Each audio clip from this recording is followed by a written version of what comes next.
ദൈവനാമത്തിന് മഹത്വമുണ്ടാകട്ടെ. പ്രിയ സഹോദരങ്ങളെ, നമ്മുടെ വീട് വെറും കല്ലും സിമൻറ്റും കൊണ്ട് മാത്രം പണിത ഒരു കെട്ടിടം മാത്രമാണോ? അതോ സ്നേഹവും സമാധാനവും നിറയേണ്ട ഒരു ദേവാലയമാണോ? ഇന്ന് നമ്മുടെ പല വീടുകളും സമാധാനക്കേട്, വഴക്കുകൾ, വിശദീകരിക്കാനാവാത്ത അസ്വസ്ഥതകൾ എന്നിവ നിറഞ്ഞിരിക്കുന്നു. നമ്മൾ സ്മാർട്ട് ഹോമുകൾ ഉണ്ടാക്കി, എന്നാൽ അനുഗ്രഹിക്കപ്പെട്ട ഭവനങ്ങൾ ഉണ്ടാക്കാൻ മറന്നുപോയോ? നിങ്ങളുടെ വീടിനെ ഒരു സാധാരണ കെട്ടിടത്തിൽ നിന്ന് ദൈവ സാന്നിധ്യം നിറയുന്ന ഒരു സങ്കേതമാക്കി മാറ്റാൻ സഹായിക്കുന്ന 3 രഹസ്യങ്ങളെക്കുറിച്ചാണ് ഇന്ന് നമ്മൾ സംസാരിക്കാൻ പോകുന്നത്. നിങ്ങളുടെ വീട്ടിൽ തന്നെ 3 പ്രത്യേക സ്ഥലങ്ങളിൽ പ്രാർത്ഥിക്കുന്നതിലൂടെ എങ്ങനെ അത്ഭുതങ്ങൾ ആകർഷിക്കാമെന്ന് നമുക്ക് പഠിക്കാം. സഭ പഠിപ്പിക്കുന്നത് ഓരോ കുടുംബവും ഒരു ഗാർഹിക സഭ ആണെന്നാണ്. അതായത് ഓരോ വീടും ഒരു ചെറിയ ദൈവാലയം ആണ്. എന്നാൽ നമ്മുടെ വീടുകളുടെ ഇന്നത്തെ അവസ്ഥ എന്താണ്? പുറത്തു നിന്ന് നോക്കുമ്പോൾ എല്ലാം മനോഹരമാണ്, പക്ഷേ അകത്ത് സമാധാനമില്ല. വഴക്കുകൾ, കടബാധ്യതകൾ, രോഗങ്ങൾ, മക്കളുടെ ഭാവിയെക്കുറിച്ചുള്ള ആകുലതകൾ, ഇവയെല്ലാം നമ്മുടെ ഭവനത്തിൻ്റെ സമാധാനം കെടുത്തുന്നു. ഇതിന് കാരണം നമ്മുടെ ഭവനത്തിൻ്റെ ആത്മീയമായ അധികാരം നമ്മൾ ഏറ്റെടുക്കാത്തതുകൊണ്ടാണ്. നമ്മുടെ വീടിൻ്റെ ഓരോ ഭാഗത്തെയും ദൈവത്തിന് സമർപ്പിക്കാൻ നമ്മൾ മറന്നുപോകുന്നു. പ്രാർത്ഥന എന്നത് വീട്ടിലെ ഏതെങ്കിലും ഒരു മുറിയിൽ കുറച്ചുനേരം ചെയ്യുന്ന ഒരു ചടങ്ങ് മാത്രമല്ല. അത് നമ്മുടെ ജീവിതത്തിൻ്റെ ഒരു ഭാഗമാകണം. നമ്മുടെ ഭവനത്തിൻ്റെ ഓരോ കോണിലും അതിൻ്റെ ശക്തി അനുഭവപ്പെടണം. നിങ്ങളുടെ ഭവനത്തെ തിന്മയുടെ ശക്തിയിൽ നിന്ന് സംരക്ഷിക്കാനും സമൃദ്ധിയുടെയും സമാധാനത്തിൻ്റെയും അനുഗ്രഹങ്ങൾ നിറയ്ക്കാനും സഹായിക്കുന്ന 3 സ്ഥലങ്ങളെയും പ്രാർത്ഥനകളെയും കുറിച്ചാണ് നമ്മളിന്ന് പഠിക്കാൻ പോകുന്നത്.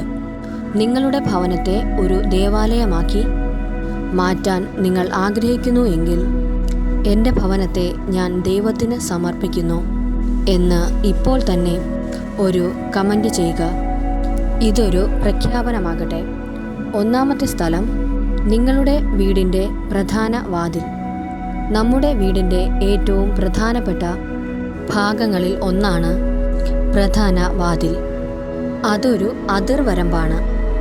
പുറത്തുള്ള ലോകത്തെയും നമ്മുടെ ഭവനത്തെയും തമ്മിൽ വേർതിരിക്കുന്ന ഇടം. നന്മയും തിന്മയും, അനുഗ്രഹങ്ങളും ശാപങ്ങളും സമാധാനവും അസ്വസ്ഥതയും എല്ലാം അകത്തേക്ക് പ്രവേശിക്കുന്നതും പുറത്തേക്ക് പോകുന്നതും ഈ വാതിലിലൂടെയാണ്. പഴയ നിയമത്തിലെ പെസഹ രാത്രി ഓർക്കുക.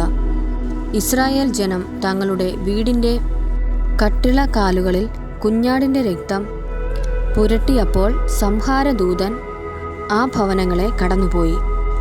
ആ രക്തം അവർക്കൊരു സംരക്ഷണ അടയാളമായിരുന്നു. അതുപോലെ നമ്മുടെ വീടിൻ്റെ വാതിൽക്കൽ നിന്ന് പ്രാർത്ഥിക്കുമ്പോൾ നമ്മൾ യേശു ക്രിസ്തുവിൻ്റെ തിരുരക്തത്താൽ ആ ഭവനത്തെ മുദ്രകുത്തുകയാണ്. പ്രാർത്ഥന എല്ലാ ദിവസവും രാവിലെ പുറത്തേക്ക് പോകുന്നതിന് മുമ്പോ അല്ലെങ്കിൽ വൈകുന്നേരം തിരിച്ചു വരുമ്പോഴോ ഒരു നിമിഷം നിന്ന് ഇങ്ങനെ പ്രാർത്ഥിക്കുക: കർത്താവായ ഈശോയെ, ഈ ഭവനത്തെയും ഇതിലെ ഓരോ അംഗങ്ങളെയും ഞങ്ങൾ അങ്ങേക്ക് സമർപ്പിക്കുന്നു. ഈ വാതിലിലൂടെ അകത്തേക്ക് പ്രവേശിക്കുന്ന ഓരോരുത്തരും അനുഗ്രഹിക്കപ്പെടട്ടെ. പുറത്തേക്ക് പോകുന്ന ഓരോരുത്തർക്കും അങ്ങ് കാവലായിരിക്കണമേ. തിന്മയുടെ ഒരു ശക്തിക്കും ഈ വാതിൽ കടന്ന് വരാൻ ഇടയാകരുതേ. അങ്ങയുടെ മാലാഖമാർ ഈ ഭവനത്തിന് കാവലായിരിക്കട്ടെ. ആമേൻ. സകല പ്രവൃത്തികളിലും നീ അനുഗ്രഹനായിരിക്കും. ഈ വാഗ്ദാനം നമുക്ക് ഏറ്റെടുക്കാം. 2ാമത്തെ സ്ഥലം, നിങ്ങളുടെ അടുക്കള അല്ലെങ്കിൽ ഭക്ഷണം സൂക്ഷിക്കുന്ന ഇടം. ഒരു വീടിൻ്റെ ഹൃദയം എന്ന് പറയുന്നത് അടുക്കളയാണ്. അവിടെയാണ് ഒരു കുടുംബത്തിനാവശ്യമായ ഭൗതികവും ആത്മീയവുമായ ഊർജം തയ്യാറാക്കപ്പെടുന്നത്. ഭക്ഷണം നമ്മുടെ ശരീരത്തിന് ആവശ്യമുള്ളതുപോലെ സ്നേഹവും ഒരുമയും നമ്മുടെ ആത്മാവിനും ആവശ്യമാണ്. അടുക്കളയിൽ വെച്ച് പ്രാർത്ഥിക്കുമ്പോൾ നമ്മുടെ ഭവനത്തിലേക്ക് സമൃദ്ധിയും ഐശ്വര്യവും ക്ഷണിച്ചു വരുത്തുകയാണ് നമ്മൾ ചെയ്യുന്നത്. ഭക്ഷണമില്ലാതെ കഷ്ടപ്പെടുന്ന കോടിക്കണക്കിന് ആളുകളുള്ള ഈ ലോകത്തിൽ നമുക്ക് ഭക്ഷണം നൽകി അനുഗ്രഹിക്കുന്ന ദൈവത്തിന് നന്ദി പറയാൻ ഈ പ്രാർത്ഥന സഹായിക്കും. കൂടാതെ ആ ഭക്ഷണം നമ്മുടെ ശരീരത്തിനും ആത്മാവിനും ഔഷധമായി മാറാനും കുടുംബ അംഗങ്ങൾക്കിടയിൽ സ്നേഹം വർദ്ധിക്കാനും ഈ പ്രാർത്ഥന കാരണമാകും. പ്രാർത്ഥന നിങ്ങളുടെ അടുക്കളയിൽ നിന്നുകൊണ്ടോ അരിയും ഭക്ഷണ സാധനങ്ങളും വെച്ചിരിക്കുന്ന സ്ഥലത്ത് കൈ വെച്ചുകൊണ്ട് ഇങ്ങനെ പ്രാർത്ഥിക്കുക: ഞങ്ങളെ പോറ്റി പുലർത്തുന്ന സ്വർഗീയ പിതാവേ, അങ്ങ് ഞങ്ങൾക്ക് നൽകുന്ന എല്ലാ ഭൗതികമായ അനുഗ്രഹങ്ങൾക്കും ഞങ്ങൾ നന്ദി പറയുന്നു. ഈ ഭവനത്തിൽ ഒന്നിനും ഒരു കുറവും വരാതെ ഞങ്ങളെ പരിപാലിക്കണമേ.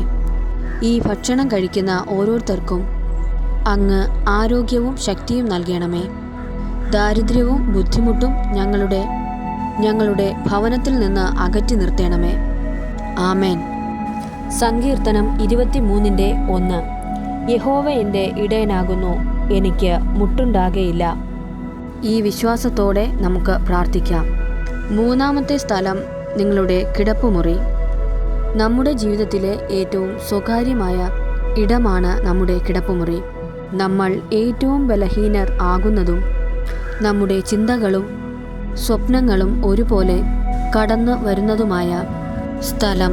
ഉറക്കത്തിൽ നമ്മുടെ ബോധമനസ്സ് നിശ്ചലമാകുമ്പോൾ നമ്മുടെ ആത്മാവ് തിന്മയുടെ ആക്രമണങ്ങൾക്ക് എളുപ്പത്തിൽ വിധേയപ്പെടാം. പേടി സ്വപ്നങ്ങൾ, അനാവശ്യമായ ചിന്തകൾ, ഉറക്കമില്ലായ്മ, അകാരണമായ ഭയം ഇവയെല്ലാം പലപ്പോഴും ആത്മീയമായ ആക്രമണങ്ങളുടെ ഫലമാകാം. അതുകൊണ്ട് ഉറങ്ങുന്നതിന് മുമ്പ് നമ്മുടെ കിടപ്പുമുറിയെ ഒരു പ്രാർത്ഥനയിലൂടെ വിശുദ്ധീകരിക്കുന്നത് വളരെ പ്രധാനമാണ്.